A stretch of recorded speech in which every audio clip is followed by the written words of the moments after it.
La responsabilidad tiene que ver con el compromiso social.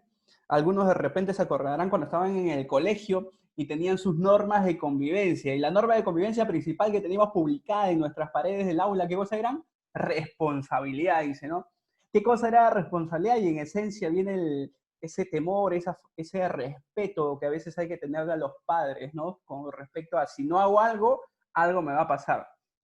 Y en ese proceso nosotros vamos aprendiendo, buena, venga, acatar los deberes. En ese proceso nosotros vamos adquiriendo compromiso con respecto a algunas labores o algunos, entiéndase, lista de actividades que tendríamos que hacer. Desde niños ya nos inculcan que debemos ser responsables frente a lo que nosotros tenemos como compromisos. Compromisos con la sociedad, compromiso social, y básicamente en ello está relacionado. Entonces, ¿qué cosa es responsabilidad? Entiéndase como responsabilidad aquella obligación de un individuo. El proceso de responsabilidad empieza por una persona, empieza por un individuo. Luego este proceso se va extendiendo de forma masiva. Nuestro proceso natural de seres humanos es ser seres sociables y por ende esto se va extendiendo después del individuo, pudiera darse a través de una firma, entiéndase por empresa, una institución que lo que permite es explicar sus actividades. O sea, dar respuesta frente a lo que te dedicas, a tu actividad organizacional o personal. Frente a esa actividad, lo que la norma, o bueno, el concepto nos dice es que tenemos que aceptar nuestra responsabilidad por estas actividades. Y al mismo tiempo tenemos que revelar los resultados de forma transparente. Significa que ser responsable tiene que ver con transparencia.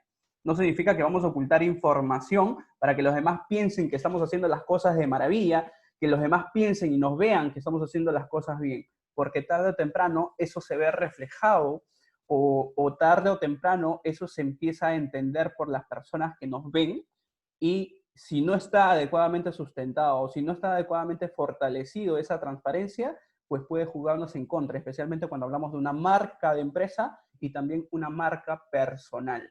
Por eso no se olviden que la responsabilidad está directamente involucrada al individuo. Ahora, entendiendo entonces, como resumen, responsabilidad es aceptar aquellas consecuencias que pudieran darse por el efecto de realizar nuestras actividades. Consecuencias a causa de nuestras actividades. ¿Sí? Entendiendo de esta forma. Ahora, el segundo término que quiero que compartamos a través del chat, se pasó con todo. Para ustedes, ¿qué cosa es sostenibilidad? Parece que ha habido problemas con la parte de animación.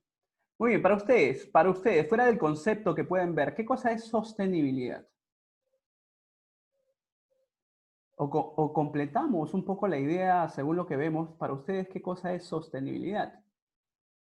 ¿Tiene que ver con bienestar hacia los demás? Sí, y está directamente relacionado. Algunos ya lo relacionaron también con el tema de responsabilidad. ¿Qué más? ¿Qué será sostenibilidad?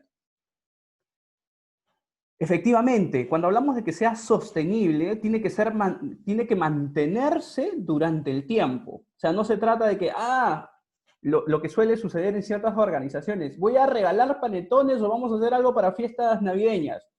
La fotito y la publicamos en la página web y adiós, nos olvidamos de todos los niños durante el año y los volvemos a ver para la siguiente Navidad. Porque suele pasar. La unión de lo ambiental, social y económico. Te felicito, Luis, porque acabas de darte un adelanto a lo que todavía se viene. Ya nos mataste un poco la emoción, pero es muy importante entender que la sostenibilidad justamente está enfocado en estos tres pilares. Lo ambiental, lo social y lo económico. Excelente, Luis. Es no afectar, muy importante lo que menciona Valeria, no afectar a otras actividades o individuos en un futuro con nuestras acciones. Entiéndase en ello. Para nosotros no afectar en un futuro con nuestras acciones no significa que vamos a pensar todavía en hacer algo en el futuro. Significa que ahora, en este momento, entiéndase que nosotros estamos haciendo un trabajo de concientización en esa fase porque es importante que las acciones se den ahora para que justamente se pueda conservar el futuro adecuado de los individuos en adelante. Entonces, vamos a hacer un análisis sobre este término que en realidad la definición es muy sencilla. Y básicamente está relacionado a asegurar las necesidades presentes, entiéndase, ¿cuál es mi necesidad de ahora? ¿Qué necesito? ¿Necesito recursos? Perfecto. ¿Necesito mano de obra? Perfecto. ¿Necesito, no sé, crecer como organización? ¿Necesito de repente, todo el ser humano tiene necesidades profundas dentro de su proceso de crecimiento? El punto importante acá es que sean cuales sean esas necesidades que podamos tener ahora, estas no deben comprometer ninguna de las necesidades que pudieran darse en el futuro. Acá viene la famosa esencia de que cuidemos el presente para que nuestros niños, nuestra nueva generación que viene creciendo, no se vea afectada. Pues básicamente está relacionado a ello. Ahora, uniendo responsabilidad, uniendo sostenibilidad, ¿qué opinan sobre el término de responsabilidad corporativa? ¿Qué vendrá a ser la responsabilidad corporativa? Los leo a través del chat. ¿Qué creen ustedes entonces que pudiera ser una responsabilidad corporativa?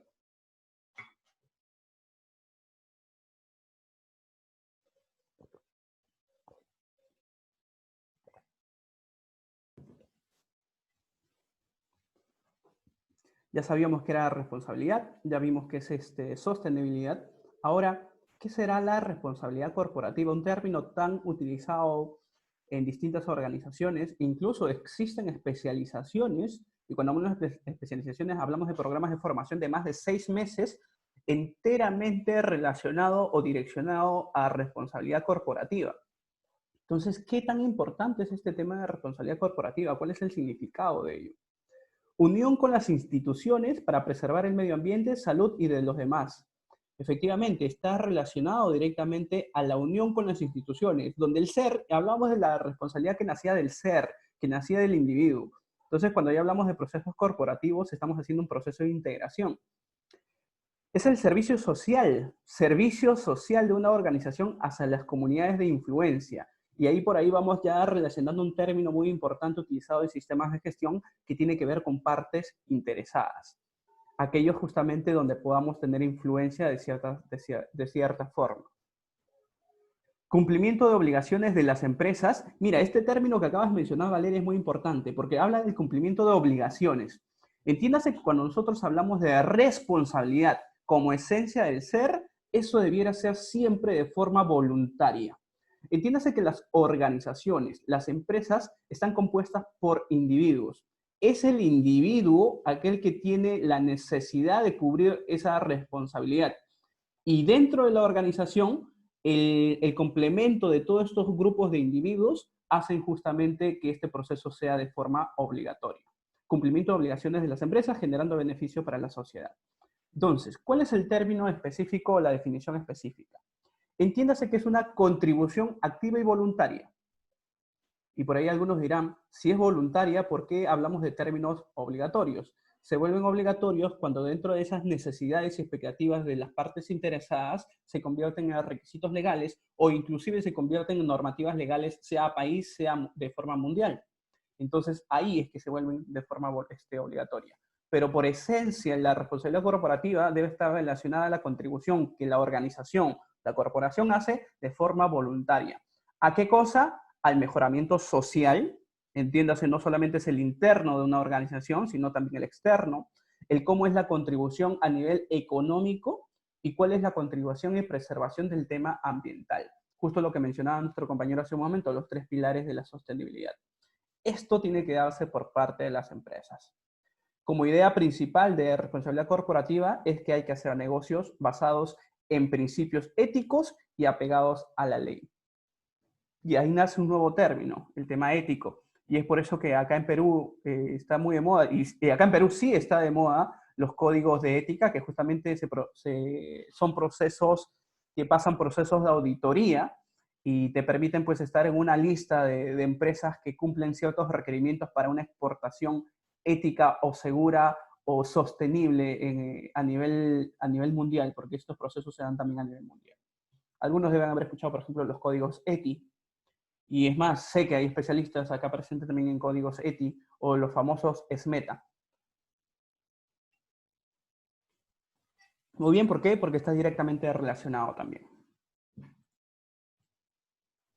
Cuando hablamos de responsabilidad corporativa, hay que entender que los negocios deben asumir la responsabilidad de los impactos que pueden controlar o influir. Entiéndase que frente a ello, también nosotros debemos ser conscientes de cuáles son esas actividades justamente que podemos controlar e influir, porque pudiera existir organizaciones que dentro de su proceso de crecimiento, dentro de su proceso de expansión económica, pudieran tener actividades que no puedan controlar o que no puedan tener influencia. Y esas pudieran tener una afectación directa a nuestras partes interesadas. Entonces, el negocio debe asumir su responsabilidad, debe ser aquel que acepte las consecuencias de los impactos que se pueden, que básicamente de sus actividades que ellos pueden controlar y que pueden influir.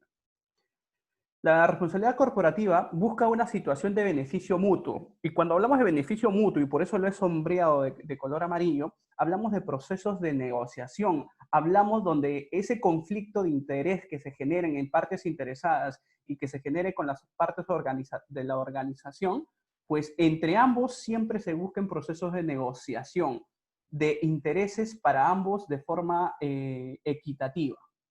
¿Sí? Lo que debemos considerar en este punto es que no solamente debe haber uno como ganador, no debe ganar solamente, de repente, en el caso de una minería, solamente la comunidad. En el caso de repente de una construcción, de repente estamos hablando de los vecinos. Debe haber una ganancia de forma equitativa. Cuando hablamos de beneficio mutuo, debe beneficiar definitivamente a ambas partes. Cuando hablamos de partes interesadas, es uno de los términos que vamos a encontrar también dentro de nuestra normativa SA 8000. Yo les he compartido ya a través del grupo de WhatsApp documentos que están dentro del mismo SAI, que es quien promulga o quien promueve la certificación SA 8000. Les he pasado los documentos que están dentro de esta misma plataforma y que al mismo tiempo son complementarios para la implementación de la gestión de responsabilidad social. Y al mismo tiempo les he hecho un agapite diciéndole que la norma en español es la que vamos a utilizar en este proceso de este curso. Bien, dentro de esta norma existe una terminología que se conoce como partes interesadas. ¿Y qué es una parte interesada? Entendámoslo de cierta forma como aquel ente, aquel sea un individuo o sea un grupo de personas que podrían verse beneficiados, que son beneficiados, que podrían verse afectados o que son afectados por las actividades que nosotros hacemos. ¿Sí? Entonces, básicamente por beneficio, por afectación. Según ISO, lo conocemos también como aquellos que pudieran afectarnos o beneficiarnos a nosotros como organización. Entonces, entendamos que el término está muy directamente relacionado también. ¿Qué vamos a tener como partes interesadas? Pues en ellos vamos a encontrar a los inversores, que es parte del individuo dentro de una corporación o dentro de una organización. Vamos a encontrar a los clientes, vamos a encontrar a los empleados, vamos a encontrar a los subcontratistas, las comunidades, los trabajadores, las familias de los trabajadores, los entes de fiscalización, etc., etc., etc. Vamos a encontrar diversas partes interesadas. Importante considerar dentro de los líderes de negocio o los que son aquellos empleadores en todas las organizaciones. ¿Qué es lo que deben tener en conciencia cuando hablamos de responsabilidad corporativa? Ellos deben reconocer la importancia estratégica de la interrelación entre sus productos, entiéndase si es que se dedican a temas de productivos, actividades y servicios si están directamente relacionados, y básicamente entender esa importancia que forman parte de la dirección o crecimiento de la empresa con respecto a sus partes interesadas. Al mismo tiempo debe haber y debe existir ese principio, esa intención de gestionar sus recursos y gestionar sus riesgos. Riesgos que están directamente relacionadas a aquellas actividades que pueden controlar o que pueden influir. Entonces, aquí ya vamos teniendo una esencia de que el líder primero tiene que coger conciencia, tiene que tomar conciencia, para que en función de ello pueda denotar luego, como parte de un sistema de gestión, sus intenciones y al mismo tiempo pueda denotar su dirección como organización. Entiéndase la importancia estratégica, que eso por consecuencia se va a formalizar y se va a tener en cierta parte del sistema de gestión que conocemos nosotros como política, denotada como compromisos.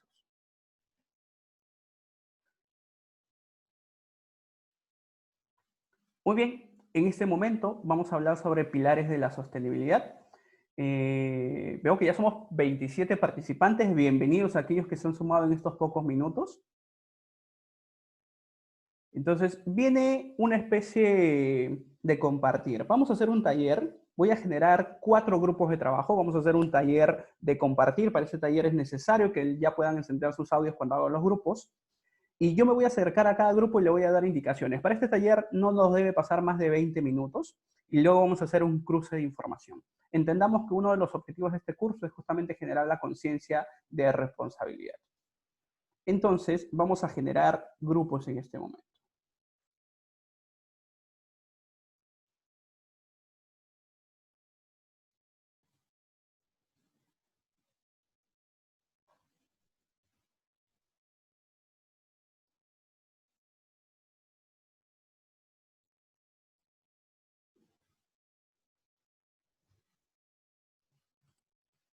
Bien, en este momento les ha llegado una invitación. Les voy a pedir que todos puedan acoger su invitación y yo me voy a acercar a cada grupo a darles indicaciones.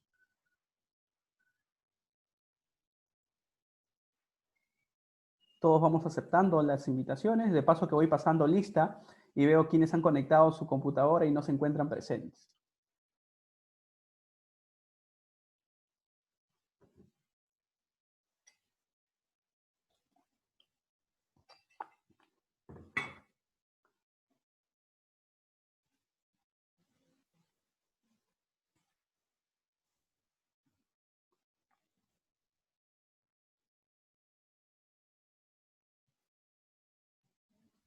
Que mueran 146 trabajadoras. Las noticias que interesan al capitalismo y a las clases dominantes son otras.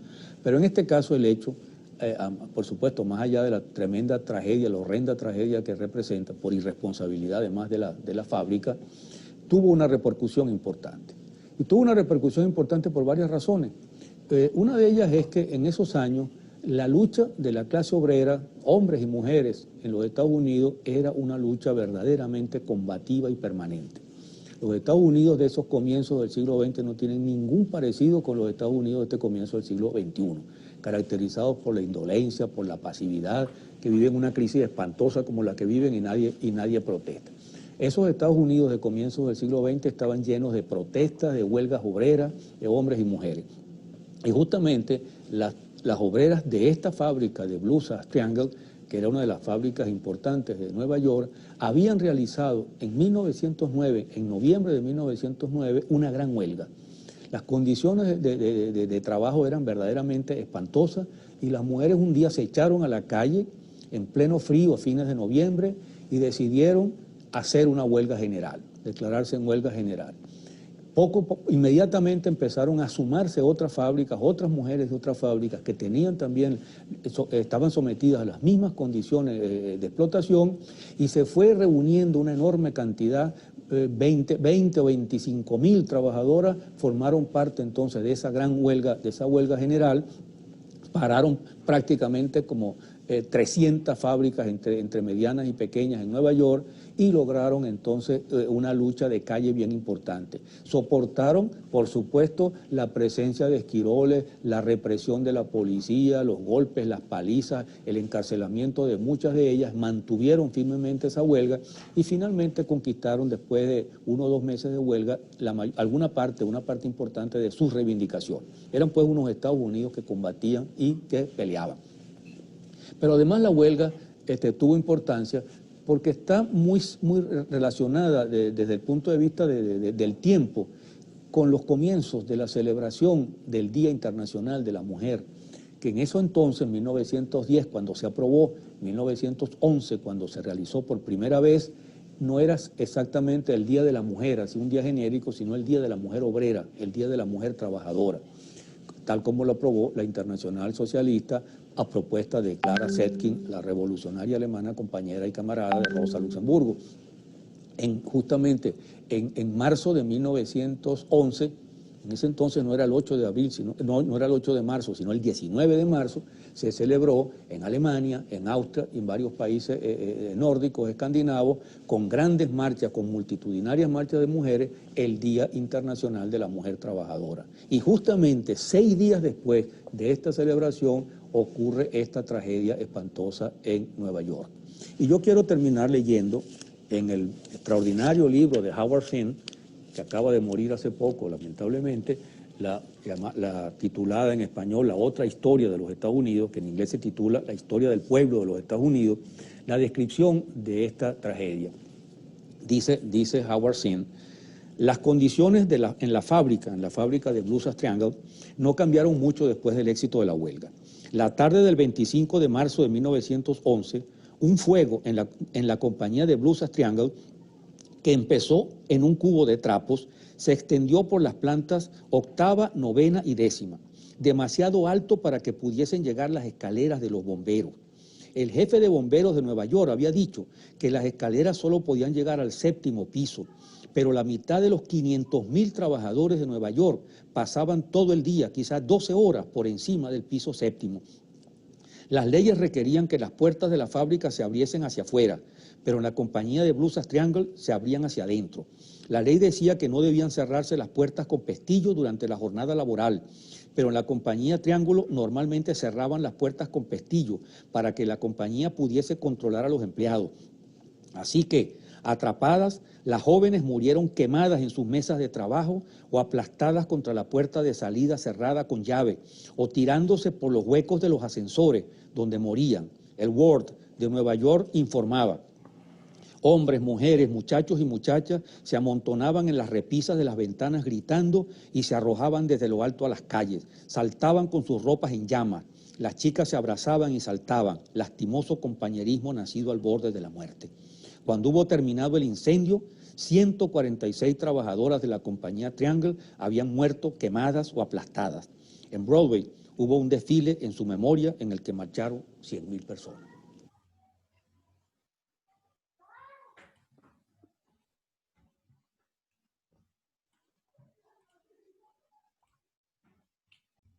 Perfecto. Interactuamos ahora sí a través del chat. A ver, hemos visto un caso, un antecedente, que muchos de repente desconocíamos a profundidad en temas de detalles, y de repente todos han celebrado el 9 de marzo, el Día de la Mujer, y han visto de repente a esa mujer que tenía su banda en la cabeza y tenía el brazo doblado, y de repente todos muy identificados, especialmente las damas, con ella. Sin embargo, el evento principal o la esencia principal de este evento está enfocada justamente a faltas que se dieron, incumplimientos, faltas de compromiso de dirección, incumplimientos a nivel básicamente contra el trabajador, contra la trabajadora, incumplimientos legales, etc., etc. Entonces, esto es un antecedente de responsabilidad social y vamos a ir describiendo a través del chat contra qué creen ustedes que se había afectado en este proceso según el video que acabamos de presenciar. ¿Cuáles fueron esos derechos que de repente se fueron violados en este proceso?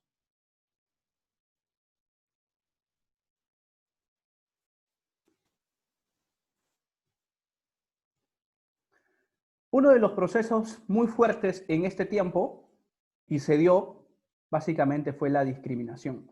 Tiempos en el cual las mujeres de repente eran mal vistas si es que hacían un tipo de trabajo. Entiéndase que en esta fábrica solamente había mujeres porque en ese tiempo era fuerte la gran discriminación que existía por el tema de sexos. Se daban ocasiones de trabajo en las cuales estas mujeres también eran explotadas. Y frente a ello, pues existían medidas disciplinarias que incluso las encerraban. Medidas disciplinarias, porque, y el video mismo lo cuenta, las encerraban para poder tener control netamente de la operación de ingresos, salidas y entre otros puntos. Se sabía temas legales que había que cumplir con medidas de seguridad y sin embargo también se violaron aquellas normas en ese tiempo en materia de seguridad y salud de trabajo. No se contaban con los elementos para poder atender la emergencia, no se contaban con las vías de evacuación, no se había considerado. Asimismo, no se consideraba una hora de trabajo en específicas. Repito, en este video se ve muchísimo el tema de la explotación que puede existir hacia las trabajadoras. Hemos visto discriminación, hemos visto medidas disciplinarias, hemos visto las condiciones de seguridad y salud de trabajo, hemos visto las condiciones con respecto a horas de trabajo. No existía definitivamente una agrupación de representantes de trabajadores, como en la actualidad nosotros ya lo conocemos, no se permitía, y eso estaba dado en función de la libertad sindical. Disculpen, no soy muy bueno escribiendo con el mouse. Básicamente no existía libertad sindical. Y y efectivamente acá había bastante lo que se conoce como trabajo forzado. Eran obligadas a hacer ciertos horarios, eran encerradas.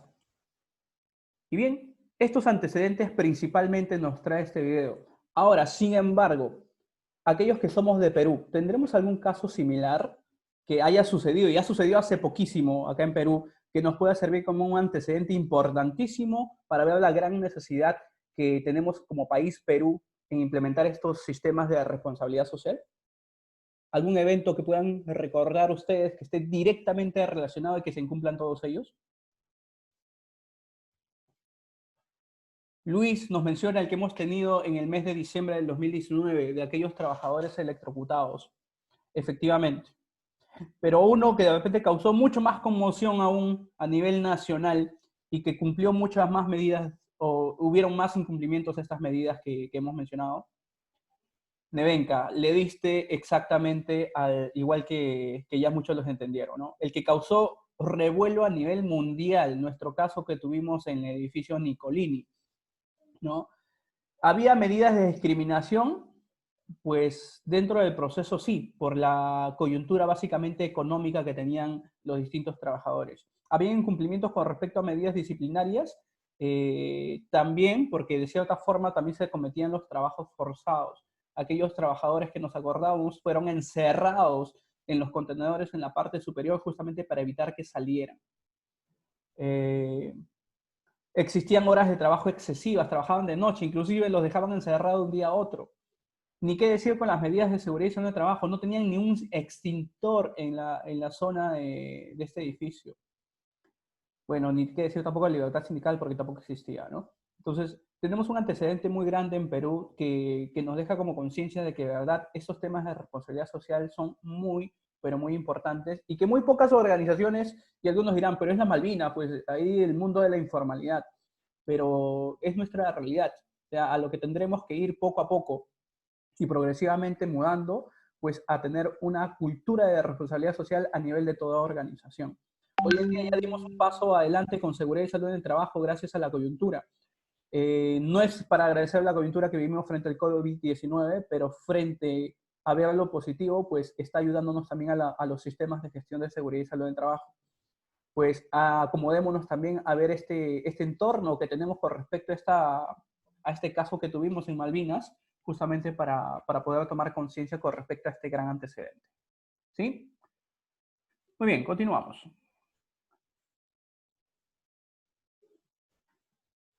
Es importantísimo considerar como consecuencia de no tener medidas de responsabilidad social, pues que ahora los consumidores tienen muchísima, pero muchísima expectativa con respecto al producto y al servicio que les puede brindar una organización. O sea, ya no solamente te ven el producto y el servicio, ahora buscan todo lo que hay detrás de ese producto y el servicio, y eso influencia directamente en la toma de decisión de compra o no compra. Entonces, actualmente las expectativas de los consumidores existe bastante desconfianza general hacia las prácticas empresariales e industriales alimentadas por los medios de comunicación. Entiéndase que somos influenciables y al mismo tiempo somos muy influyentes a través de los medios de comunicación, entre ellos las redes sociales. Existen muchas expectativas de empresas que defienden valores. Si se han percatado la gran cantidad ahora de campañas publicitarias para poder generar una marca de conciencia en el público, pues está enfocada directamente a los valores, está enfocada directamente a su responsabilidad social. Hoy en día, todo es venta directamente relacionada a responsabilidad social. Hablamos de responsabilidad social en toda esta gama de ofrecer productos y servicios y la mayoría de organizaciones ni siquiera tiene un entender específico de qué cosa es la responsabilidad social. Ustedes ya lo están teniendo y poco a poco lo vamos a seguir ganando. Alex nos dice del caso ahora de Rappi. Uf, efectivamente, tenemos bastantes casos en el Perú que van justamente en contra de estos pilares de la sostenibilidad y de la responsabilidad social. Estas expectativas de los consumidores han hecho que las decisiones de compras cada vez sean más discriminatorias. ¿Sabes qué? Yo no le compro a esa empresa porque me enteré de que están explotando a sus trabajadores. La pregunta clave ahorita es, ¿ustedes comprarían? Bueno, ahorita quizás sí, porque de repente no han visto hace mucho tiempo McDonald's, pero en el mes de enero, ¿alguno de ustedes se motivó a haber hecho alguna compra en McDonald's? ¿Querían haber comprado especialmente en el McDonald's que estaba en San Miguel? ¿Se hubiesen atrevido o cuál hubiese sido su percepción respecto a la decisión de compra? No, ahí no compro porque hace 2 días fallecieron o hace unos días fallecieron 2 trabajadores y habían sido explotados y no tenían las medidas de seguridad. Empezaban a cuestionar, existía desconfianza frente a esa marca. ¿Por qué? Porque justamente había ese nivel de decisión afectado por esa expectativa del consumidor. Lo mismo ahora, seguirán consumiendo servicios a través de Rappi, a través de Globo, sabiendo todo el nivel de desconfianza que vienen generando. Y ahora más aún que este proceso va a ser mucho más grande, abre la puerta a nueva competencia, competencia que debe estar alineada a procesos de responsabilidad social. El consumidor ahora tiene más sed de información pública. Repito, somos influenciables, somos influyentes a través de la red y toda información que se pueda crear en redes sociales. Si no, imagínense lo que pasó con nuestra elección de Congreso.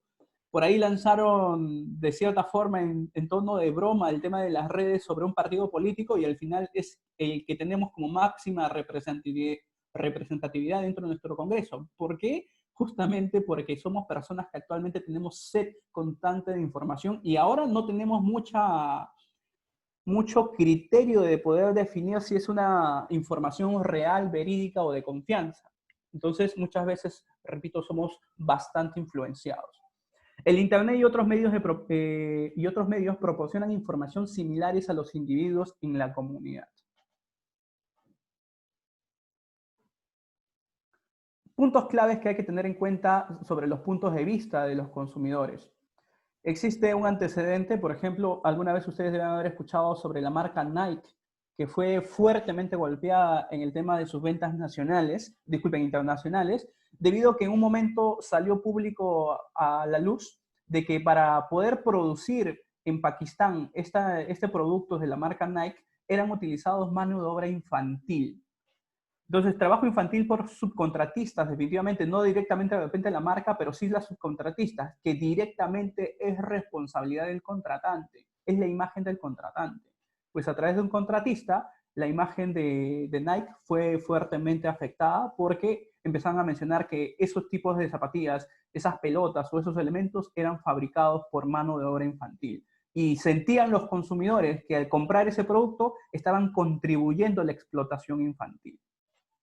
De la misma forma le pasó a McDonald's cuando hizo su promoción en Japón, porque también a través de un subcontratista, iba a decir la gran importancia de controlar a nuestros subcontratistas.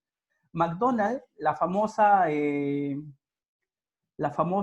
cajita feliz para los niños, pues se hizo tan famosa porque decían la cajita feliz para niños hechas por niños, porque también habían localizado que los subcontratistas utilizaban trabajo de mano de obra infantil.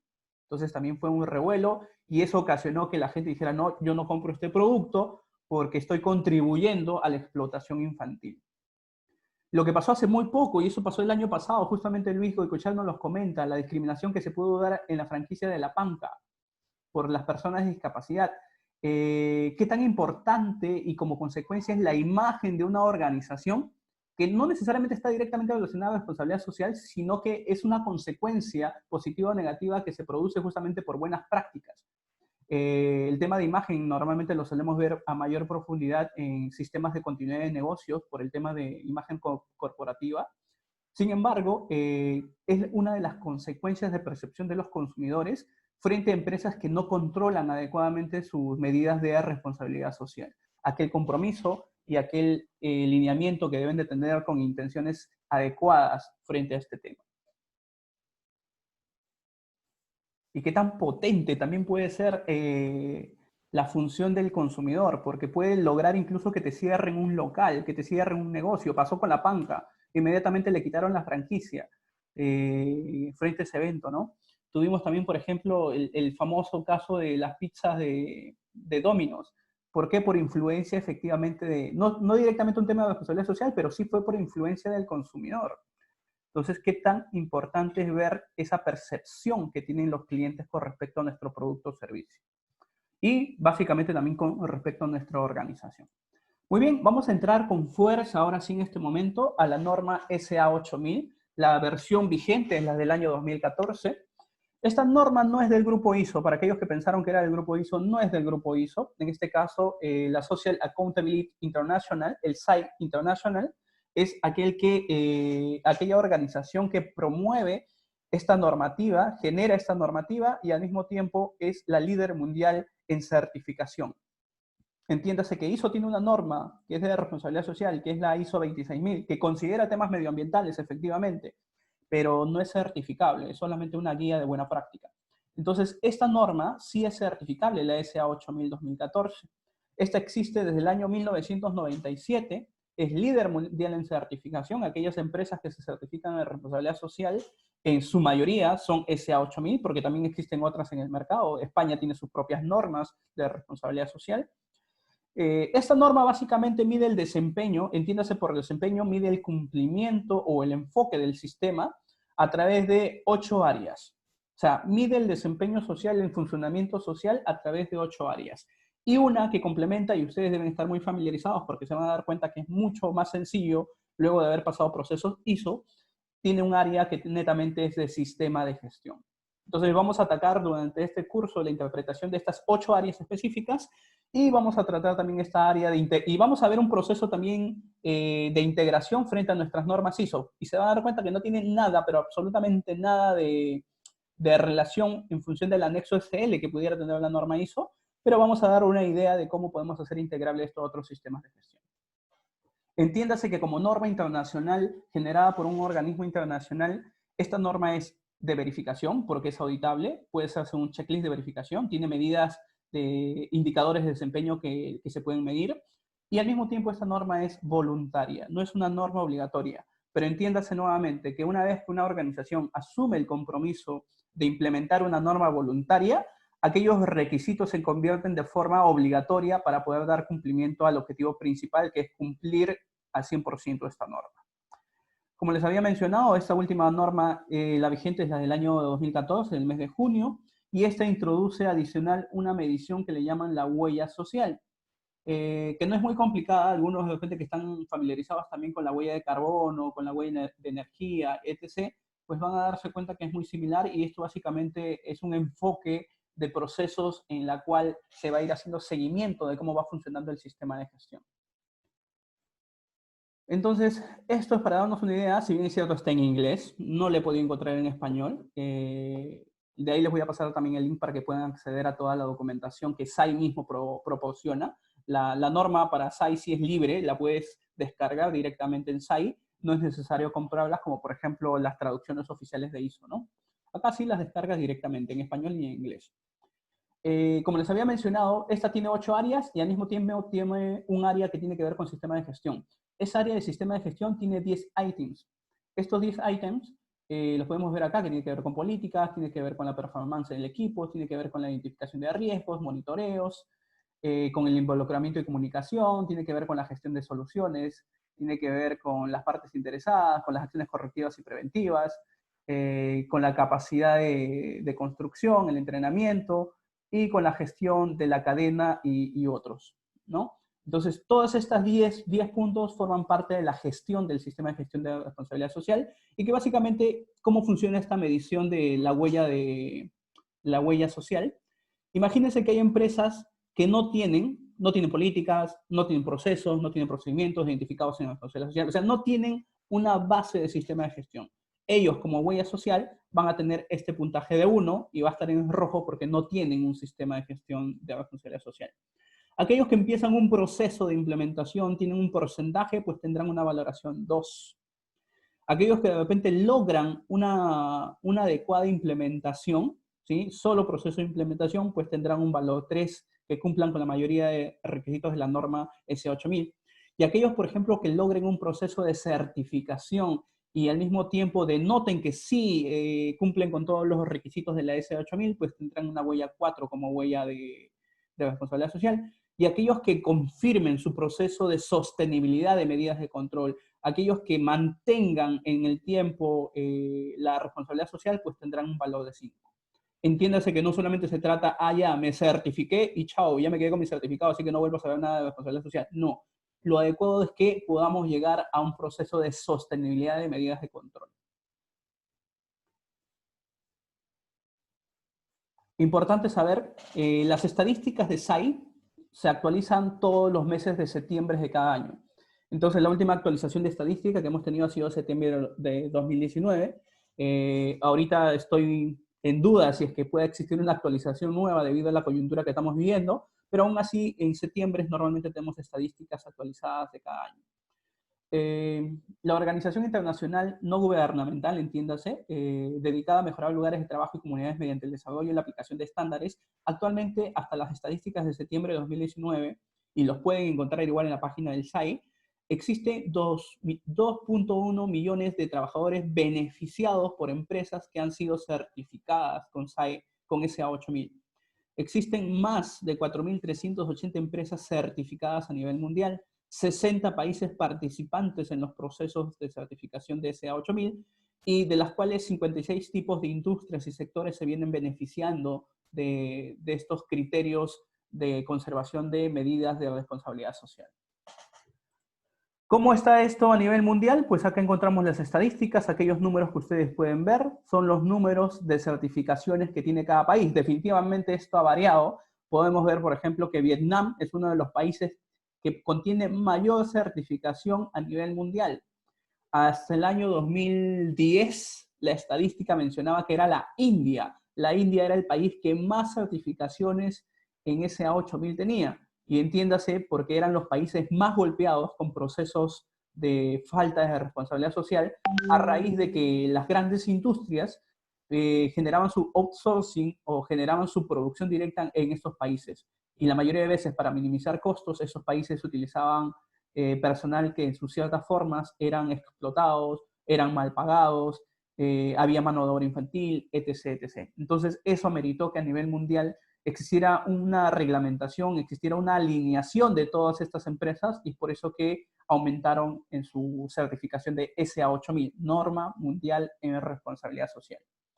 ¿Y cómo estamos en Latinoamérica? Por ahí dirán, yo vivo acá en Latinoamérica. Les explico esto porque pueden irse a cualquier lugar del país y podrían ver que con SA8000 tienen un gran negocio en Vietnam. Así de sencillo. Se pueden ir a Portugal y tienen un gran negocio, en Taiwán y así como en Rumania. Entonces, ahora, ¿cómo estamos en Latinoamérica si te quieres quedar en Perú? Muy bien. En Brasil se tienen 17 certificaciones en todo el país de Brasil. O sea, solo hay 17 organizaciones certificadas con SA8000. En Chile solamente hay una. En Colombia hay 2. En Costa Rica hay 2. En Guatemala hay 1. En Honduras hay 1. En México hay 7. En Panamá hay 1. Y en Perú hay 4 organizaciones certificadas con SA8000. Entonces algunos dirán en este momento, oye, pero si son 4, ¿cuál es el negocio? Yo me quiero dedicar a esto porque quiero ver negocio. Esto está en crecimiento. Hasta hace 5 años solamente teníamos 3 empresas. Disculpen, hasta el 2012 solamente habían 3 empresas certificadas.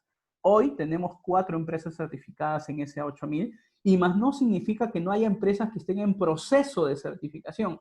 Hay muchas empresas en proceso, como les comentaba, yo estoy participando en parte del equipo formativo, justamente de una de las empresas que está tentando la certificación, y porque los requerimientos no solamente nacen por necesidad propia de la empresa, sino porque en algunos casos se dan por requerimientos internacionales. Acá vamos a encontrar la mayoría de las empresas certificadas que son empresas agrarias. ¿Y por qué las empresas agrarias? Porque el mayor sustento económico que este tipo de empresas tiene son por préstamos internacionales. Y estos entes internacionales bancarios, dentro de sus requisitos para los préstamos, es que estén con un sistema de gestión de responsabilidad social certificado. ¿Y cuál es el más óptimo? SA8000. Y valga comentarlo, mi corazón es SGS, así que 3 de estas 4 empresas certificadas en Perú son gracias a SGS. Una es por otra certificadora que no voy a mencionar. Muy bien. Entonces, ¿por qué les decía que es un gran mercado? ¿Alguno de ustedes ha escuchado de OCE? Me comenta a través del chat si han escuchado de OCE.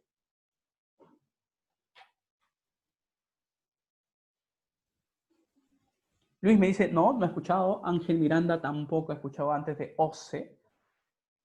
Roberto dice que sí. Ahí está, por ahí ya están viendo algunos, dice contrataciones con el Estado. Y algunos se preguntarán y dirán, ¿solamente para el Estado? El OCE es el organismo supervisor de las contrataciones del Estado.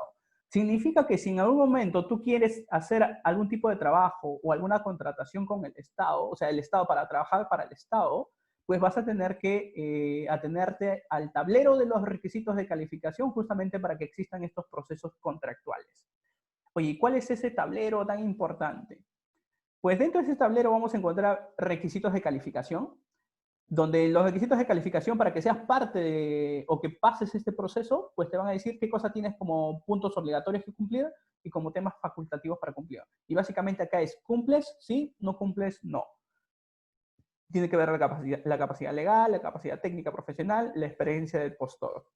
Sin embargo, existe otra tabla que también es para contrataciones en general, que tiene que ver justamente con factores de evaluación. ¿A qué le llamamos factores de evaluación? Que mientras más cumplas de estos puntos, más puntaje vas a tener. Y mientras menos cumplas, pues menos puntaje vas a tener. Y frente a la competencia, aquel que tenga más puntaje va a ser el contratado. Este es el proceso formal. Si alguien por ahí tiene vara, pues acá no estamos hablando de vara, acá estamos hablando del proceso formal de contratación. Los procesos de contratación con el Estado son basados sí o sí mediante estos tableros de requisitos de OCE. Entonces, si se percatan para poder hacer contratación con el Estado, pues te van a pedir una certificación del Sistema de Gestión de Seguridad y Salud en el Trabajo y eso te va a sumar puntaje. Certificación en sistemas de responsabilidad social. Señores, por eso es que les menciono que esto se está haciendo un mercado cada vez más fuerte en Perú, porque especialmente aquellas constructoras que quieren trabajar por el Estado y quieren ganar los procesos de licitación, pues uno de los requisitos es tener certificación de la gestión de responsabilidad social. La certificación del sistema de gestión ambiental, básicamente 14.001, acá está 45.001. Responsabilidad hídrica, no me acuerdo qué norma ISO es esta. Está la certificación del sistema de gestión de energía, la ISO 50.001. Entonces, miren el entorno de tener sistemas de gestión, qué tan importante puede ser para sumar esos 3 puntos para tener una ventaja competitiva en el mercado. Aparte, o sea, estamos hablando de necesidades estratégicas, porque en raíz, y como objetivo principal de implementar una norma de responsabilidad social tiene que ser a nivel de conciencia, a nivel de poder asistir a aquellas consecuencias que se puedan dar por las actividades. Pero, sin embargo, no está de más ir viendo también qué beneficios podemos tener en crecimiento empresarial. Y bien, como se han percatado, responsabilidad social es uno de los puntos para trabajos con el Estado. Ahora dirán, pero eso es para el Estado, yo trabajo para el sector público, ya les dije, disculpen, para el sector privado, ya les comenté. Existen empresas grandes que para poder hacer contrataciones privadas sí te están pidiendo certificaciones de responsabilidad social. Para acudir a préstamos bancarios en bancos internacionales te están obligando a que tengas medidas de responsabilidad social. En temas de importación existe también, no necesariamente sea 8.000, pero ya se viene aplicando la auditoría SMETA, que justamente al pasar esta auditoría y aprobar esta auditoría, ingresas a una lista llamada SEDEX, donde están todas las empresas que hacen una importación o exportación de forma ética. Entonces, que está directamente relacionado también a responsabilidad social. O sea, a donde vayas, esto es un mercado que está en crecimiento, si te quieres dedicar también a los procesos de responsabilidad social. Y si te dedicabas a seguridad y salud de trabajo, medio ambiente u otros similares, este es tu siguiente paso.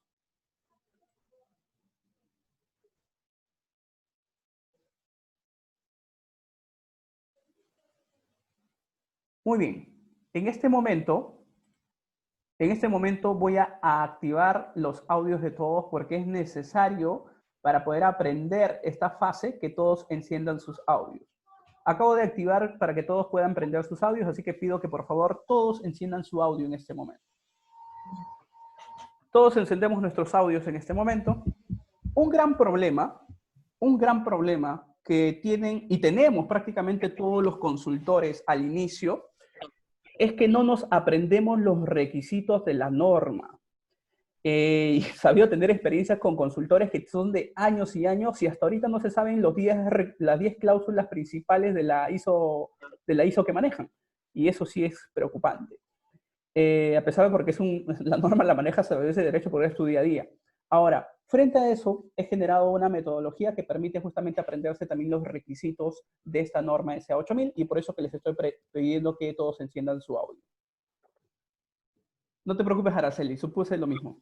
Muy bien, ¿ustedes han escuchado alguna vez a Chesidón de Don Chesina? Están con el audio prendido, así que dígame si lo han escuchado alguna vez. Sí. Sí, sí, ¿no? La mayoría es de sus tiempos, efectivamente. ¿Cuál era la canción más conocida de Chesidón? El Tra Tra, ¿correcto? ¿Cómo decía esa canción? Tra, tra, tra, ¿no? Efectivamente, vamos a utilizar esa canción para poder entender o poder aprendernos nuestra metodología de requisitos del ESA 8000.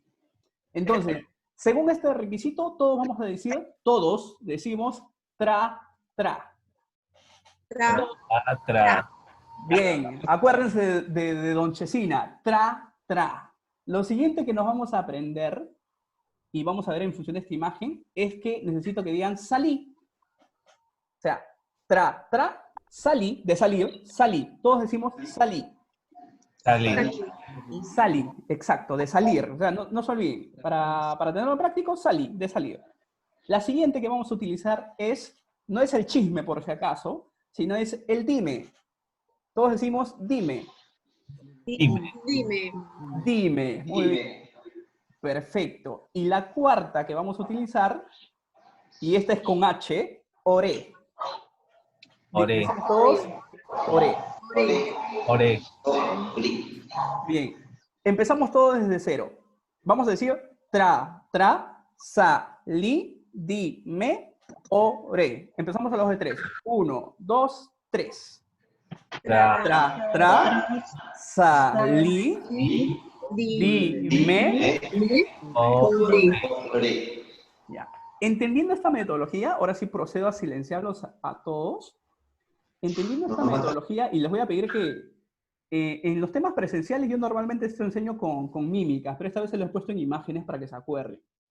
Al final, no he tenido hasta el momento un estudiante que me haya dicho que con esto no se haya aprendido los 8 requisitos primeros de la S8000, porque después existe uno noveno que ya te lo sabes de memoria, que es el sistema de gestión. O sea, son 9 requisitos, 8 por áreas y 1 por sistema de gestión. Entonces viene tra, tra, salí, dime y oré. ¿Difícil aprendérselo? ¿Te acuerdas de Don Chesina? ¿Te acuerdas que tienes que salir? ¿Te acuerdas que tienes que traer información a través del chisme, el dime? ¿Y te acuerdas que en la noche terminas orando? Oré. Entonces, ¿para qué es esto que les acabo de enseñar? El primer tra tiene que ver con el trabajo infantil. Araceli dice, no es su tiempo, no lo había escuchado. Uy, yo creí que estábamos todos en el mismo tiempo. Muy bien, el primer tra es de trabajo infantil. El segundo tra está relacionado al trabajo forzado. La SA, porque es un tema de traducción internacional, está relacionado a salud y seguridad. Oye, pero yo lo conozco como seguridad y salud. Velo de la misma forma. Sin embargo, por traducciones y tal como está la traducción de la norma, es salud y seguridad. ¿Sí? Muy bien. La LI tiene que ver con libertad sindical. La DI tiene que ver con discriminación. La ME tiene que ver con medidas disciplinarias. O tiene que ver con horas de trabajo, pero decía que este horario era con H. Y R tiene que ver con remuneración. Se me pasó acá. Debió haber sido muneración nada más. Con remuneración. Esas son las 8 áreas en las cuales está enfocada SA 8000. Y como han podido visualizar, acá en esta norma no tocamos temas de gestión ambiental. Sin embargo, dentro de la buena práctica de responsabilidad social, gracias a ISO 26000, podemos complementar una buena práctica con temas de medio ambiente. Y otros más, porque SA 8000, la ISO 26000 también tiene temas de medio ambiente, tiene temas de gestión con los clientes, gestión con nuestros contratistas y proveedores, y entre otros. Sin embargo, esta norma, que es la certificable SA 8000, tiene estas 8 áreas. Trabajo infantil, trabajo forzado, salud y seguridad, libertad sindical, discriminación, medidas disciplinarias y horas de trabajo y remuneración. Entonces no se olviden la memotecnia, con eso la aprendemos al toque. La norma SA 8000 tiene el siguiente esquema. Tiene dentro de su contenido, el punto 1 habla netamente de introducción. El punto 2 habla netamente sobre el sistema de gestión y te conversa un poco sobre el sistema de gestión. El punto 2 te habla sobre el alcance. Luego tenemos los elementos normativos. Básicamente ahí vamos a encontrar referencias dentro del sistema de gestión o en la que se basa la norma. Ahí podemos, por ejemplo, si alguien, hay muchos que les gusta, por ejemplo, entender, oye, ¿de dónde nace este requisito y cuál fue la fuente principal que dio a la norma S8000?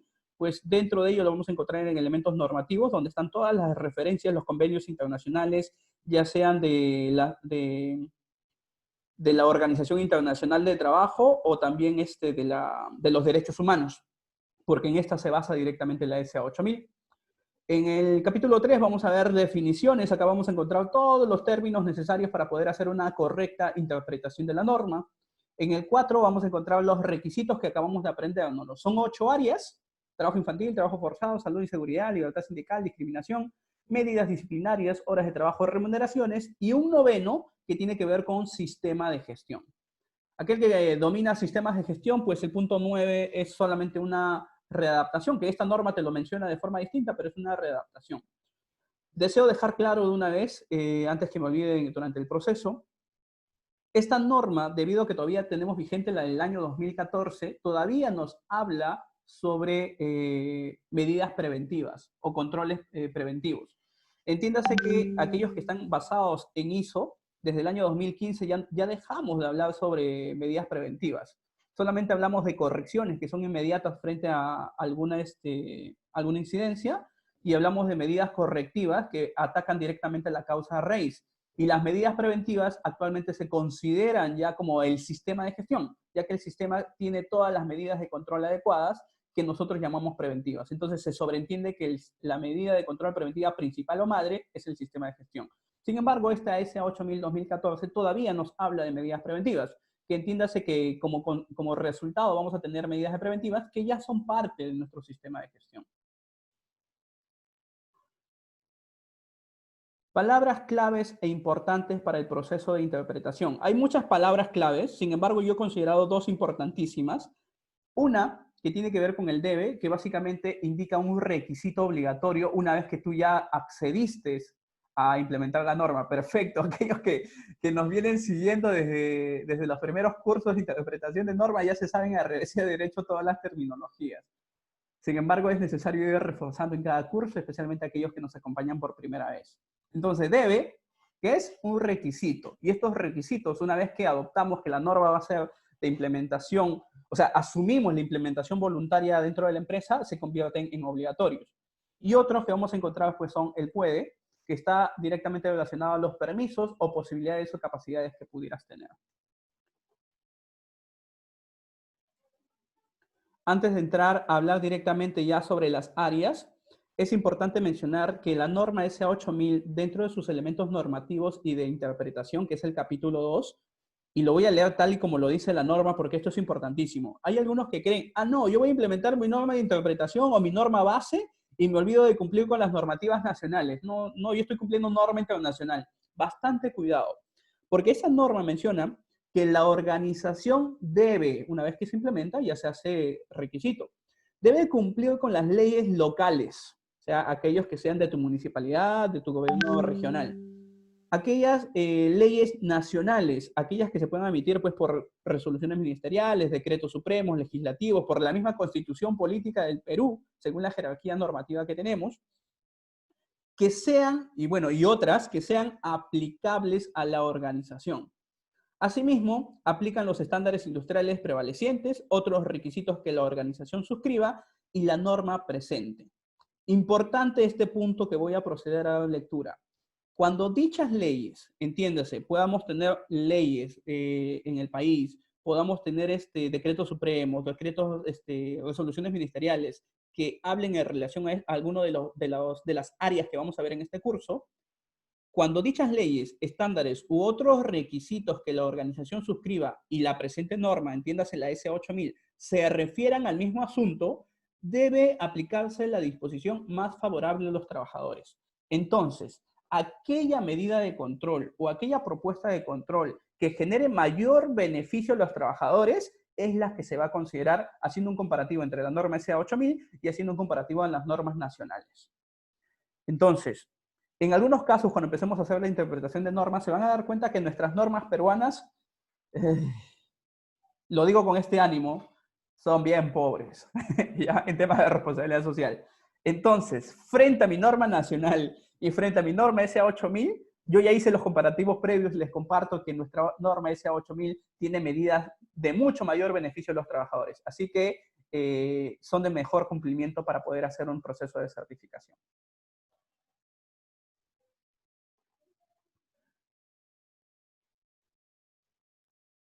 Efectivamente. Muy bien, vamos a empezar con la primera área que tiene que ver con el trabajo infantil. ¿Qué es lo que nos dice esta norma con respecto al trabajo infantil? Nos dice que la organización no debe tomar parte o apoyar el uso de mano de obra infantil. Se considera, y dentro de las terminologías de esta norma, o sea, esto no lo vamos a encontrar directamente en los requisitos, sino tenemos que confirmarlo en la parte de términos y definiciones de la norma. Se considera trabajador infantil aquel menor de 15 años. ¿Sí? Según nuestras normas nacionales en Perú, se considera, creo, hasta los 14 años. Y es más, la norma nacional dice hasta, pero la norma SA8000 dice menor a. Entonces, se considera trabajador infantil o mano de obra infantil a toda persona que es menor a 15 años. Y la organización no debe tomar parte o apoyar el uso de la mano de obra infantil. Y acá estamos hablando a todo nivel, dentro de mi organización y a través de mi cadena de contratación. Estamos hablando acá también a través de nuestros proveedores. La organización debe establecer, entiéndase que cuando hablamos del proceso de establecer, hablamos de un proceso inicial, hablamos de un proceso de creación, un proceso de iniciativa. Entonces, ahí inicia el proceso de establecer. Documentar, debemos tener evidencias objetivas con respecto a este proceso, para mantener, y hablamos ahí de los famosos mini-IPAs, o disculpen, minis PHBA, mini procesos de planificar, verificar, actuar y verificar, y actuar, disculpen, ¿sí? Entonces debemos documentar y mantener y comunicar políticas, procedimientos por escrito para la remediación de trabajadores infantiles. En otras palabras, debemos tener evidencia a través de documentos, a través de procesos y procedimientos que nos permitan evitar que dentro de la organización se tenga o se pueda tener a trabajadores de mano de obra infantil, menores de 15 años. Al mismo tiempo, si estuviéramos en un país, no sé, en Perú también pudiera haber el caso todavía de que tuviéramos mano de obra infantil y estamos tomando por implementar SA8000, pues si es que llegásemos a encontrar trabajadores con mano de obra infantil en alguna organización, la organización está obligada a proporcionar los beneficios económicos a la familia de aquel niño para que este niño deje de trabajar y al mismo tiempo pueda continuar, ya sea sus estudios o su generación de vivencia, hasta que pase los 15 años y se pueda convertir posiblemente en un trabajador joven, que es otro término que también vamos a utilizar. Entonces, si es que se llegase a utilizar, si es que llegase a encontrarse niños dentro de alguna organización, la empresa, aparte de mitigar que no existan niños dentro de la organización, tiene que apoyar, y ahí hay un compromiso obligatorio de apoyar a este niño hasta su crecimiento, formación y lo que le corresponda hasta que se cumpla la mayoría de edad.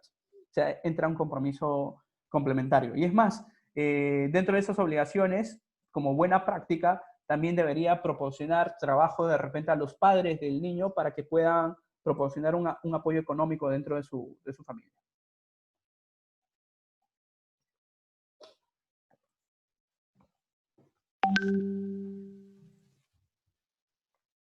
Ahora, acá hay un tema de puede. Por ahí justo mencionaron tipo el caso McDonald's. Entonces acá hay una cualidad muy específica. En Perú también se considera el trabajo adolescente, o sea, también está permitido. Para eso creo que es a partir de 16, 17 años en Perú. ¿Sí? 16 años me parece que pueden laborar efectivamente, pero tiene que tener un permiso especial y no puede exponerse a los riesgos como cualquier trabajador, debe tener un horario especial y entre otras cualidades específicas hasta que cumpla los 18 años. Eso es según la normativa peruana. Según la normativa SA8000, la organización puede emplear trabajadores jóvenes. Trabajador joven se considera aquellos que están entre los 15 y los 17 años de edad. Entonces, entiéndase que el día que cumplió el joven 15 años, el día de su cumpleaños, ya puede ser trabajador joven, porque trabajador infantil es hasta antes de los 15 años. Entonces, hasta el día que cumple los 17 y último día, pues, de los 17 años. El día que cumple 18, ya es un trabajador común y corriente, explotado como todos nosotros. Muy bien, entonces, de 15 a 17 años se le considera trabajador joven. Y podrán trabajar si cumple lo siguiente. Hay condiciones adecuadas o requisitos específicos para que estos jóvenes puedan trabajar. Primero que nada, tiene que hacer trabajo fuera de horarios escolares. Si estudia de 8 a 1, pues su trabajo va a tener que ser fuera de ese horario. No lo puedes obligar a trabajar justo en su horario escolar. Nunca el tiempo entre las horas de estudio, trabajo y el dedicado al transporte podrán exceder las 10 horas. Entiéndase, si estudias de 8, 9, 10, 11, 12, 1, que son 5 horas, te demoras en trasladarte de tu casa al trabajo 1 hora, ya van 6, pudieras trabajar solamente 4 horas. Porque en total, para cumplir con esta norma de ese A8000, no se puede exceder las 10 horas, las 10 horas sumadas entre el estudio, el traslado y el trabajo. Complicadísimo, ¿no? Entonces, como por ahí la norma te dice, si quieres también tener un trabajador joven, porque mejor espera que cumpla 18 y ya puedes explotar. Tampoco, pero lo digo de esta forma. O sea, entiéndase que puede también darse estudios de trabajadores jóvenes que no necesariamente estudien en horario tipo Perú de 8 a 1. De repente estudia a distancia y estudia de 3 a 4 horas. Esas 3 a 4 horas sumados al tiempo de transporte, sumados a la hora de trabajo, no deben exceder las 10 horas.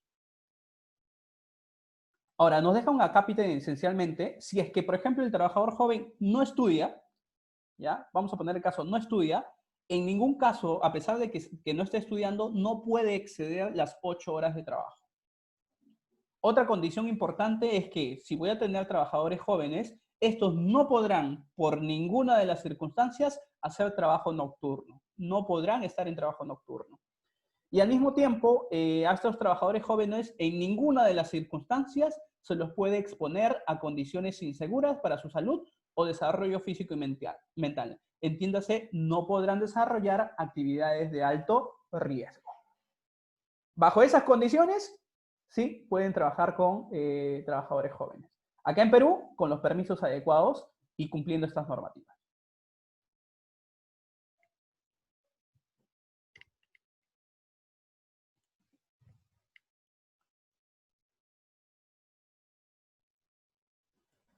Ahora, lo importante de implementar estos sistemas de gestión es también ir dándonos una idea de que si quiero certificar mi sistema de gestión, ¿qué pudiera tener para evidenciar que cumplo con el requisito de área y que me pueda permitir el proceso de certificación?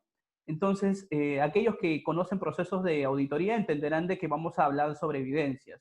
Y aquellas evidencias las podríamos tener a través de entrevistas con puntos o puestos claves dentro de la organización, la pudiéramos tener a través de procesos de observación por el mismo auditor, o las pudiéramos tener también a través de documentación, que la mayoría conoce esos procesos documentarios. Existen otros procesos de entrevistas que pueden ser a través de indicadores, a través de data, información adicional, pero principalmente nos vamos a enfocar en estos tres, que son documentación, entrevista y observación.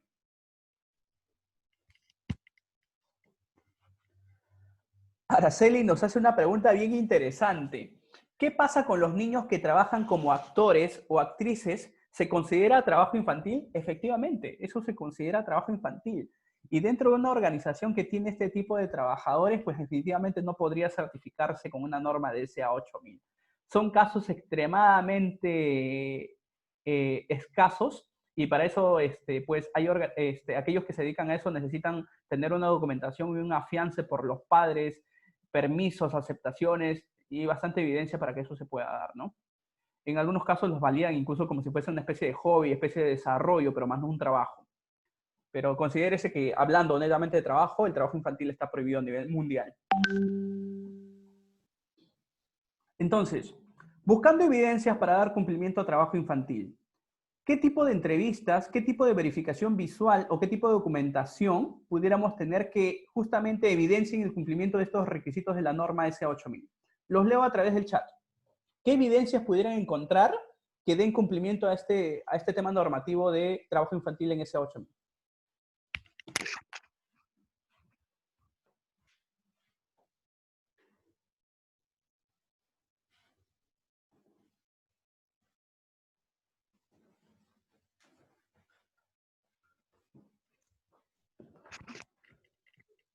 Creo que se me pasó en la diapositiva, lancé directo algunos.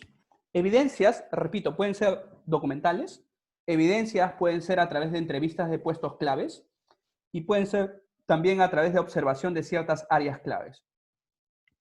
Una documentación base pudiéramos tener, como menciona Edith, el DNI, que es la que se me pasó, el certificado de nacimiento. Les cuento, por ejemplo, una experiencia que tuve hace poco dentro de la organización donde laboraba. Esta organización donde laboraba tenía más de 1.500 trabajadores y teníamos un promedio de 2.000 proveedores. Vale decir que en uno de estos proveedores en campo, evidencié justamente que teníamos a un muchacho que parecía un joven entre 12 a 15 años. Pero así, tenía entre 12 a 15 años. Y era tan evidente la cara de niño que tenía este trabajador que no pude evitar ir a su jefe directo y consultar y pedir la documentación que valide si es que era o no menor de edad, porque entiéndase que está prohibido el trabajo de menores de edad. Entonces, cuando me muestra justamente el documento que evidencia si eso o no es infantil, en ese momento era el DNI. Y sí, efectivamente, era mayor de 18 años. Tenía 18 años cumplidos hace una semanita, pero tenía una cara de niño que no se imaginan. Mi percepción visual frente a esa evidencia creo que no fue muy buena, porque ¿verdad? El muchacho tenía una cara de niño que yo terminé confundido. Pero sí, efectivamente, ¿cómo confirmo, cómo evidencio ese posible hallazgo que puede haber tenido a través de esa documentación? ¿Qué otro tipo de evidencias pudiera tener el carnet de identificación que le entrega directamente la compañía, que pueda tener una foto y pueda indicar la edad?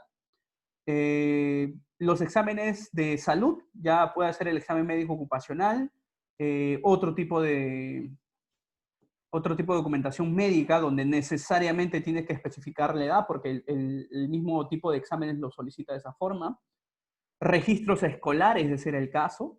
Efectivamente, el certificado de estudio. Roberto dice de Jerry Rivera. Sí, pues cara de niño, ¿no? Y cualquier, repito, otro tipo de identificación documentario que se pudiera tener. No se confíen en temas de verificación. No, recursos humanos tiene una dotación y ahí sale la edad de todos. Es cierto, es un tipo de documentación que pudiera evidenciar, pero ¿quién dice que no pudiera estar adulterada? Entonces, lo adecuado siempre es tener más de 2 evidencias documentarias o 2 tipos de evidencias para confirmar que ese punto de verdad se está cumpliendo. Porque incluso, repito, frente a una lista que es llenada, el trabajador puede decir que tiene 18 años y en realidad de repente todavía tiene 16 o 17. Y eso se valida a través de otra información que se puede verificar o se puede ir pidiendo también en el área de recursos humanos.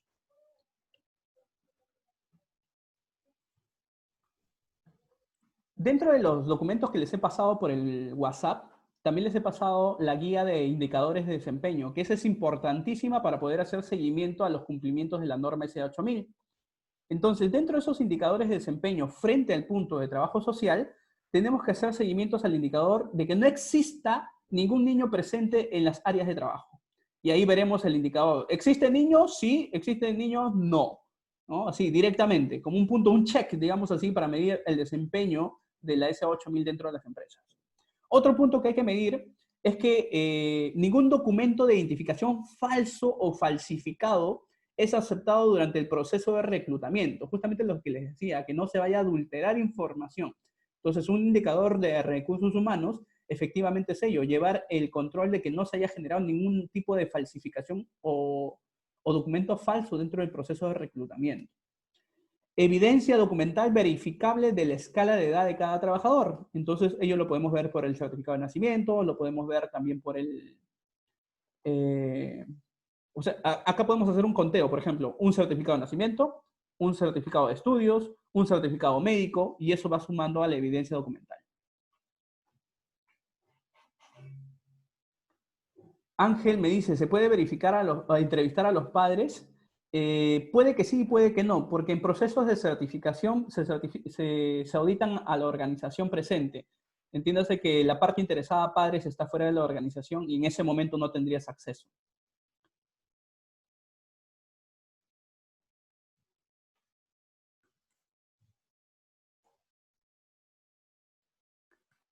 Entramos al segundo.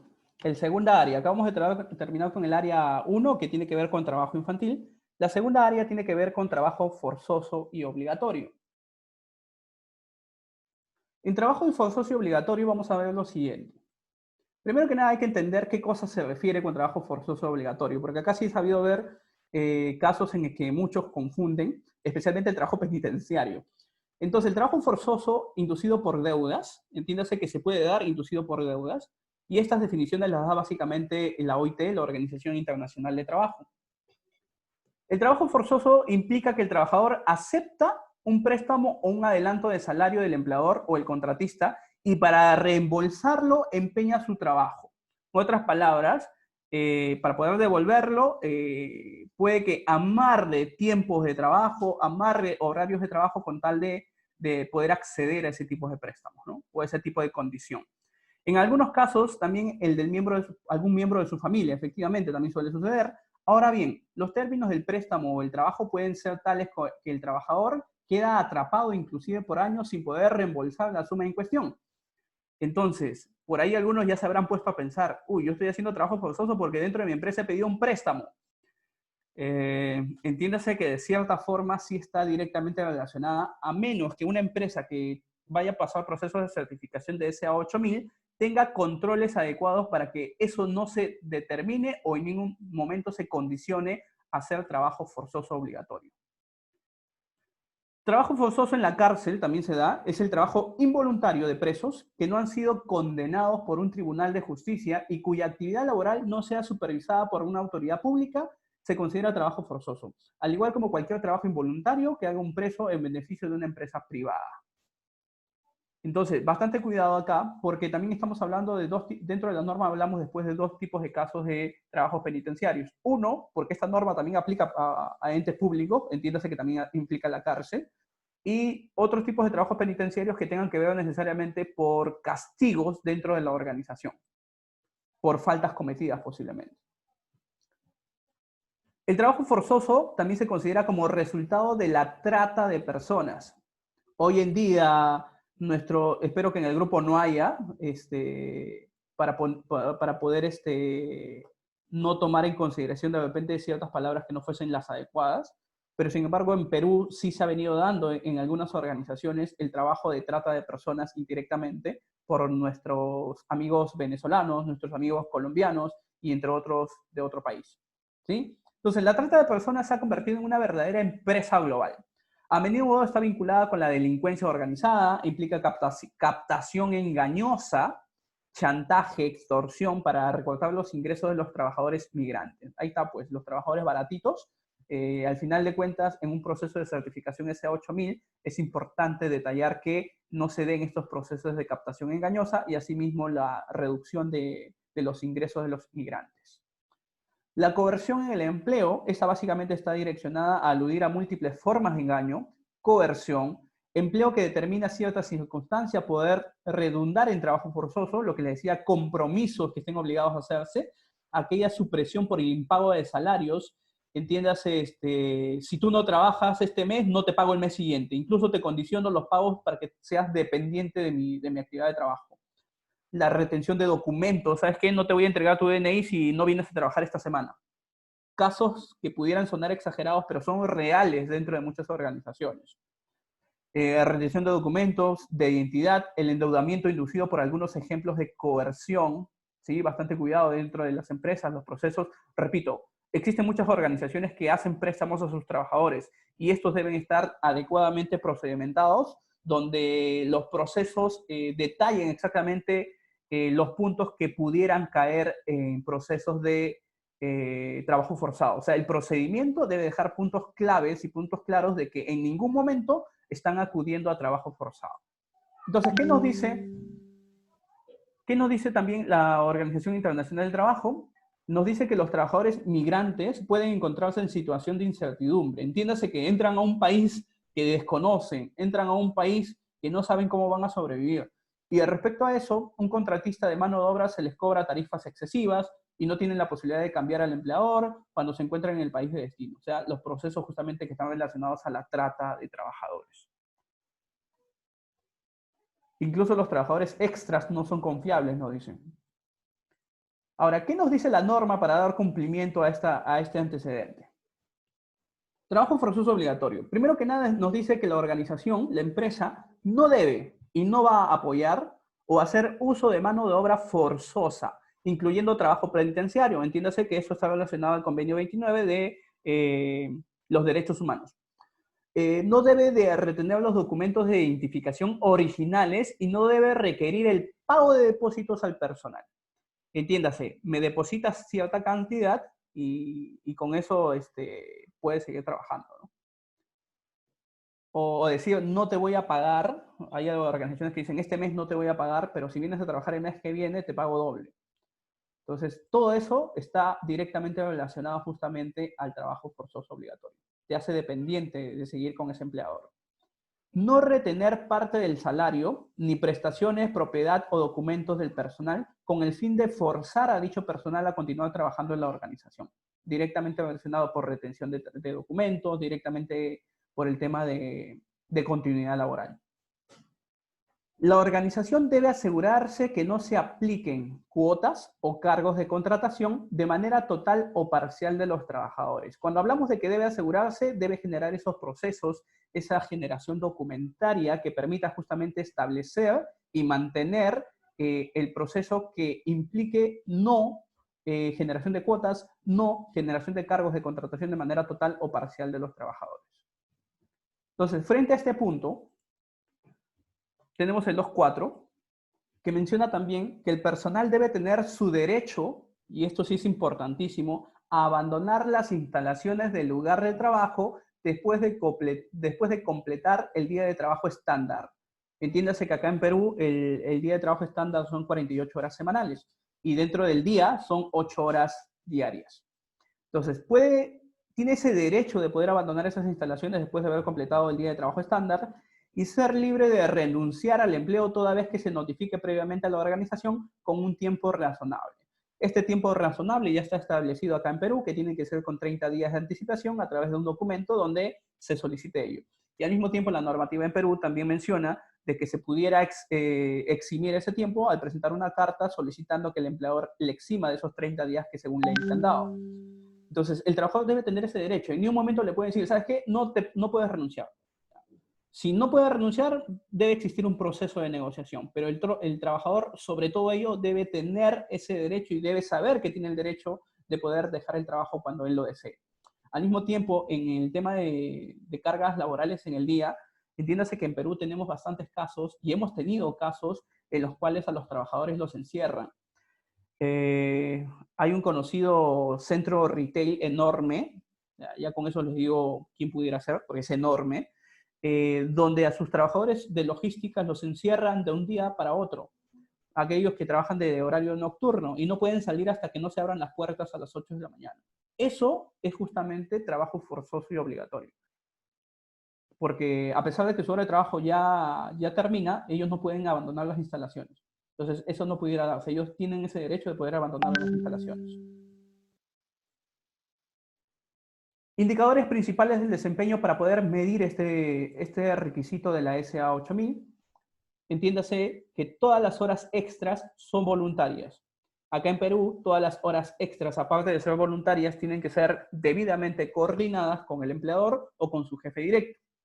No son utilizados la coerción, no son utilizadas las amenazas o castigos para presionar al personal a trabajar tiempo extra. Entiéndase que esto está directamente relacionado a decir, si no te quedas 2 horas más, te descuento en el salario. O sea, no puede en ningún momento tomarse ese tipo de amenazas. Y esto debe ser medido.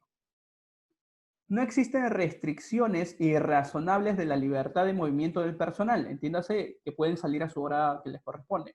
Incluyendo el movimiento en el comedor. Esto se le da también por el tema de que tienen un horario específico de trabajo y tienen un horario específico libre para poder ir a consumir sus alimentos. Tienen horarios específicos para descanso y estos tiempos deben de cumplirse y básicamente este indicador está dado al cumplimiento de estos tiempos. Relacionados con el uso de sanitarios, o sea, no hay un tema de que nadie se mueve sin ir del trabajo y no puede ir al servicio higiénico. Parece vergonzoso, parece exagerado, pero tenemos los casos que sucedieron en Malvinas. No eran capaces, no tenían ni siquiera la autorización para ir al servicio higiénico y tenían que utilizar botellas, tenían que utilizar galoneras para poder hacer sus necesidades. Entonces, entiéndase que eso definitivamente está en contra de este punto de trabajo forzoso, ¿no? deben tener ese acceso adecuado para los sanitarios, deben tener el acceso y libertad al agua, básicamente también a los dispensadores de agua en las instalaciones, acceso a atención médica necesaria o el acceso a las instalaciones religiosas, de ser el caso. Otro indicador importante, las medidas de seguridad implementadas por la organización que no intimidan o no restringen excesivamente el movimiento de los trabajadores. Hay organizaciones que, por ejemplo, todavía conservan, y no esté, en realidad dentro de nuestra normativa nacional no está mal, que tengan que marcar para salir a almorzar y tengan que marcar hora exacta para regresar a trabajar. No está mal, sin embargo, cuando hablamos de procesos de responsabilidad social, hay cierta conciencia de parte de los trabajadores como participación y cierta conciencia de parte del empleador de tener las libertades de ingreso y salida en esos momentos, ¿no? A veces muchas organizaciones exageramos con los procesos de cumplimiento, con los procesos de control, demasiado exagerados. Otros indicadores de desempeño que también podemos tener en este punto son los términos del empleo descritos al momento del reclutamiento, donde básicamente estos van directamente en el contrato, cuáles son las condiciones, cuál es tu horario de trabajo, cuáles son las condiciones para poder hacer horas extra, las libertades que tienes en función de tu hora de almuerzo, no necesariamente todas están debidamente limitadas, o sea, todo debe estar a través del contrato, descritos al momento del reclutamiento, no difieren de ninguna manera de aquellos términos ofrecidos durante el curso del empleo. El personal está libre de presión, y eso también debe medirse, que no existe una presión de por medio, no existe coerción, lo que conocemos muchos como clima laboral, que también es medible. Por eso les decía que esto va a estar directamente relacionado con lo que ustedes ya viven dentro de sus organizaciones. Y ya se está midiendo, simple y sencillamente que muchas veces no lo validamos dentro de un sistema de CA8000. El personal está libre de presión, está libre de coerción, amenazas que puedan de alguna manera forzar o aceptar o mantener el empleo. Acá también podemos tener los indicadores de nuestros famosos monitoreos psicosociales que tenemos por materia de seguridad y salud en el trabajo, que directamente también te emiten cierta información que puede ir como indicador al punto de trabajo forzoso y obligatorio.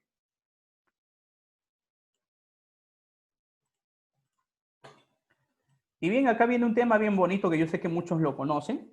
Sin embargo, acabamos de llegar así sin darnos cuenta a la hora de refrigerio. Así que vamos a hacer una paralización en el punto 3.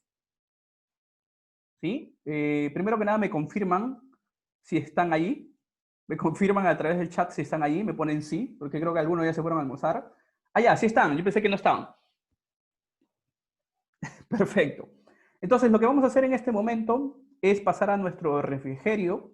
Pueden pasar a su comedor, pueden pasar a su cocina. Algunos van a cocinar, me lo dijeron previamente, algunos tienen que cocinar.